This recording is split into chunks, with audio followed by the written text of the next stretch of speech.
Poet Anne Sexton describes courage as a small coal that you kept swallowing. It is a powerful image. As early as 1550, before the Common Era, ancient Egyptians used a certain kind of charcoal to treat poisons and toxins. You ingested that charcoal, it absorbed those poisons, it rendered them harmless. And so we keep swallowing the small coal of courage, so that despite fear, we do what we need to do anyway. Despite the pain, we persevere. Despite opposition, we stand up for what is right. Despite risk, we expand our horizons and we dare something new. Last week, I was very much mindful of courage as I took a week-long cruise to Mexico. It was a way to draw the circle of my experience wider. Going solo as I did, just me, myself, and I, well, that took a little bit of courage. I'd never done something like that before. So did unplugging from the internet for 3 whole days.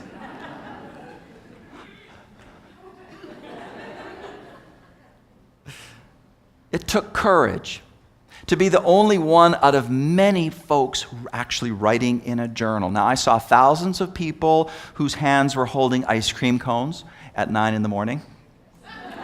Ice cream cones or food plates or alcoholic beverages, all of that I saw in people's hands, but not one person did I see holding a pen unless they were an employee of the cruise lines. Now, I will admit, I did not have enough courage to enter the hairy chest contest. I didn't have enough courage to... I don't have enough courage to describe to you what happened.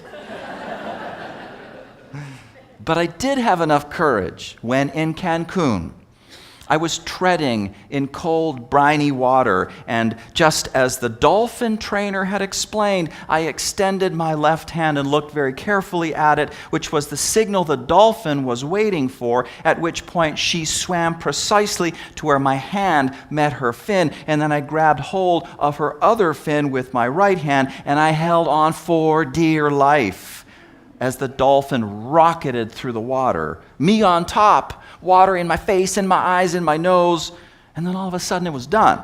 We are 20 yards away from where we started. She had been that fast, foam following in our wake.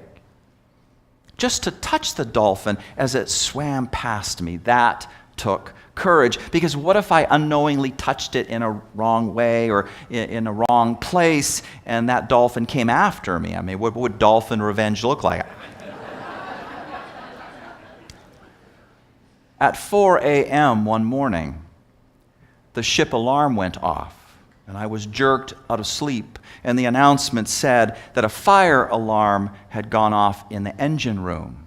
My room was just above the engine room.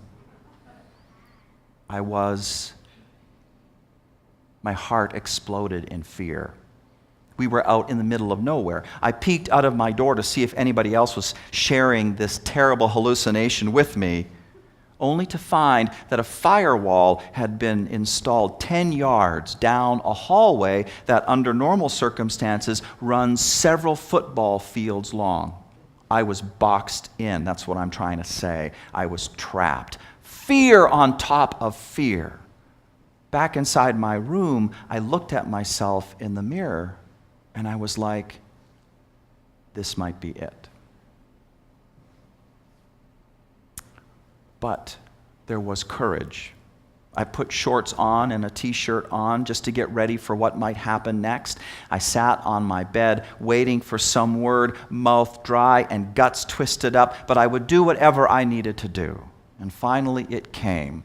It was the captain speaking in a thick Eastern European accent. False alarm. To go back to bed after that, as I felt the relentless churn of the ocean underneath me, now that took courage. Courage to let go of imagining other terrible possibilities that might happen. Courage to let sleep come. It is in the small things we see it, says Anne Sexton. And she is right. I was amazed as I look back to see all of those moments of the coal of courage, swallowing the coal of courage, detoxifying, diffusing my fear. I was amazed. All of those, and there's more I could talk about. And you would be amazed too if you would look back at just the past week and think about all the times you've been swallowing that small piece of coal. Just think about this day.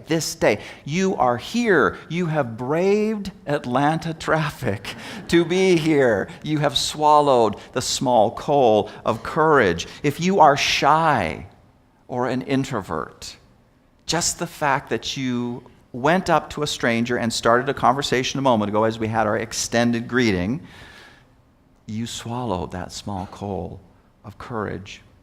You know, the issue of introversion reminds me of one of my favorite signs at one of the marches for science held around the country back in April 22nd. The sign goes like this: "You know things are serious when the introverts arrive." There was another sign that I thought was really funny. It went, "I cannot believe I am protesting for reality." And that is a different sermon. So, point is, we are all far more courageous than we might think. It is in the small things that we see it. Our lives are filled with such small things.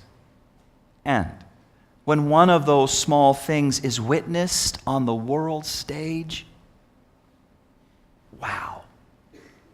As in the video we saw a moment ago, it's John Stephen Akhwari from Tanzania at the 1968 Mexico City Olympics, a marathon runner, and he kept on running. He kept on running more than an hour after that race had already been won.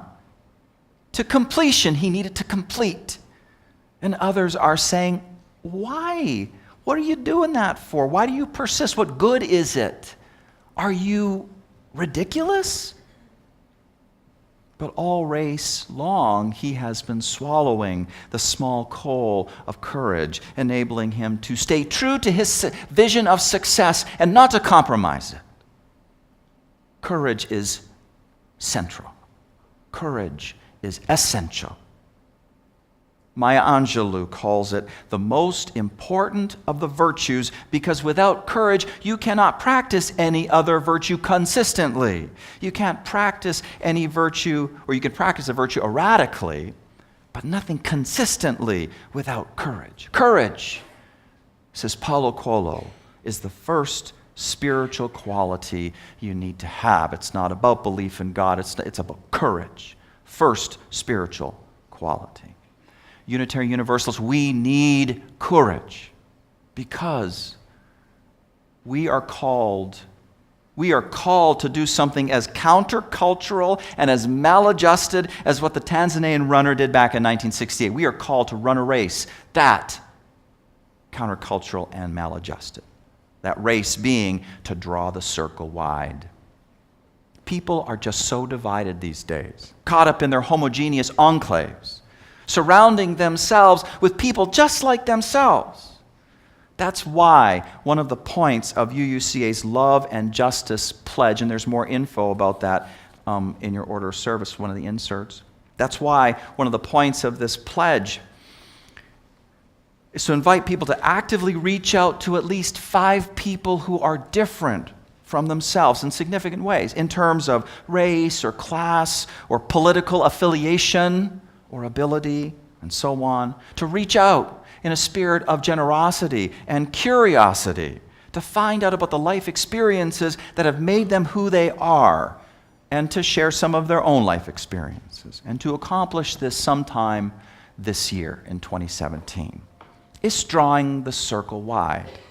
It's breaking down the walls that divide us. And this call, the call to this, it has ancient roots in the teachings and practices of Rabbi Jesus. Fact is, Jesus did not say everything or do everything that the Christian Bible says he did, and most of you may already know that. A lot of people will be very surprised to hear that. It is true. Biblical scholars have been hard at work trying to discern what truly came from him and what he truly said versus what was added on later, what was put in his mouth. It is complicated detective work. It is still in process. But there is at least one thing that the scholars all agree on, and that is Jesus used to draw the circle wide by sharing meals with an incredible diversity of people. People who were definitely not like him. In fact, people who were judged by the establishment religion of the day as the wrong kind of people. And no one else was doing this at that time, just Jesus. This is absolutely unique with Jesus. Now, you need to understand, in the Middle East, to eat with another person, to share a table, a meal with another person, is to signify acceptance on the deepest levels. That's what this practice called table fellowship is all about. Acceptance on the deepest of levels. So when Jesus, a rabbi, ate with people who did not follow Jewish ritual law and were therefore called sinners, that's what that word means originally, didn't follow Jewish ritual law. When Jesus said that, as a rabbi, what he was saying is that there is something more important than religion: love. Love. If you happen to belong to a social outgroup, for example, you were a tax collector, or you were a shepherd, or you were a Gentile, or you were a woman, you were by definition wrong. Did not matter what your ethical character happened to be. Did not matter about the kindness in your heart or the goodness of your actions. You were a sinner. But Jesus shared his welcome table with sinners.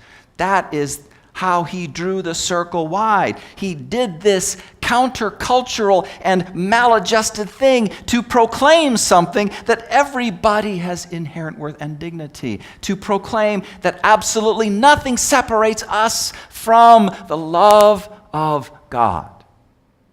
Doesn't matter what social in-group or out-group you belong to, does not matter. You are worthy.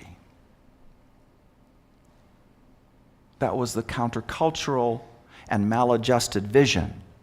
And it got Jesus killed. And of course, he knew that was going to happen. But he kept on swallowing the small coal of courage. That's just what he did.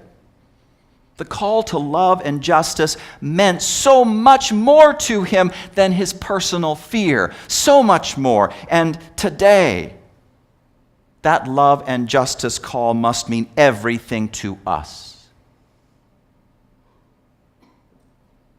But countercultural and maladjusted, they're not for the faint of heart. Let me make it plain how challenging the welcome table really is. As we invite folks of different spiritual sensibilities and sexual orientations and races and classes and genders and abilities and on to come and grab a seat. Come on up to the table. Share the table with us. Because we do not all come to the table in the same way. A woman, for example, who's endured throughout her life leers, sexual innuendo, catcalls. A woman who has literally been followed to her car on numerous occasions in parking lots, followed to her car by strange men. A woman who has experienced unwelcome touches and kisses and perhaps far worse than that. This woman, she comes to our beloved community welcome table because she loves the soul food that she gets to eat when she scoots her chair up to the table. She loves this place, the soul food of this place. But her history is so thick with shocks like I have just described that she comes in a state of what I want to call gender PTSD. Are you hearing me? And so the next time some well-meaning man in her beloved community comes up to her and tells her how he would just love to see her in her bathing suit, it's just like the straw that breaks the camel's back. Immediately her heart is racing. She is in a place of fight or flight. She feels completely unsafe. She has encountered what we're calling a microaggression. It does not matter that he didn't mean it. Intention does not erase impact. She belongs at the welcome table, but does she even want it anymore? And then there's the unintentionally offending man. Now, if out of a commitment to being a dedicated Unitarian Universalist, he is willing to draw the circle wide and face up to his blind spots, well, this is what happens to him. He learns very fast that the moments of discovering his blind spots consistently feel like being blindsided. Every increase in awareness feels like a rude shock. And how could it be otherwise? Because there are so many things he doesn't know that he doesn't know. So when he is told that his comment about wanting to see the woman in her bathing suit is a microaggression, very hurtful, it pulls him up short. It stuns him. And guess what happens to his heart? It starts to race. He finds himself in a place of fight or flight, which means that he doesn't feel safe either.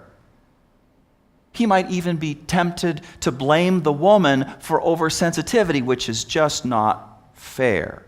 But he's feeling defensive. Something's happening in his body. An explosion just happened in his body. The other direction is for him to feel full-on shame because he thinks, I should be better than that. Well, he made a mistake. He didn't know. But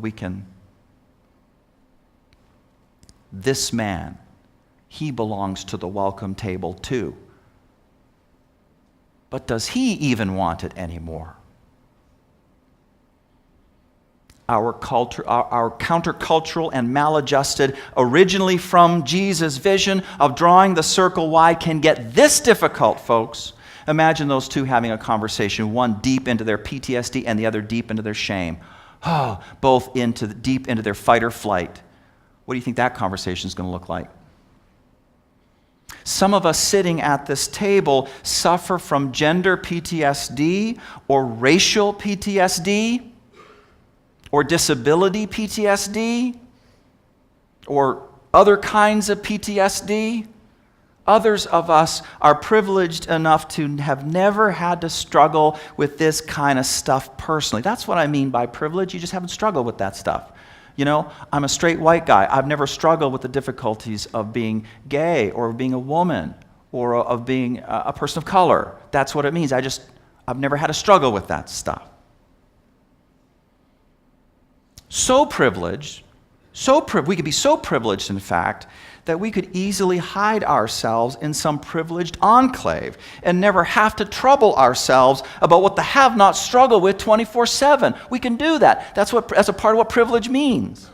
But you know, we privileged reject that. We are going to sit at the table. We are going to embrace all of humanity.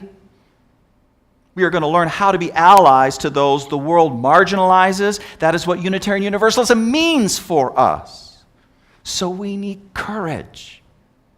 For some of us, it's going to be courage to be in our PTSD of whatever kind and to keep showing up and to keep believing that this is beloved community, can be beloved community for you, for others. It will be courage to reject the temptation of hiding in privileged enclaves and to show up to places like this one where the learning process of uncovering blind spots is going to be shocking and it's going to be rough going at times. That's just the way it's going to be. We need courage. And we can muster it. There's nothing magical about it. Remember Anne Sexton when she says, it is in the small things we see it. We are courageous every day in so many ways. And now all we need to do is summon courage and apply it intentionally to our relationships in this place as we create beloved community together. Winston Churchill, he once said, "Courage is what it takes to stand up and speak. Courage is also what it takes to sit down and listen." May we have wisdom enough to honor the glory and the difficulty of what we try to do as we draw our circle wide. May we have wisdom to understand the emotional complexity of it and how we don't all come to the welcome table from the same place. May we have wisdom to discern when it is time to stand up and speak and when it is time to sit down and listen.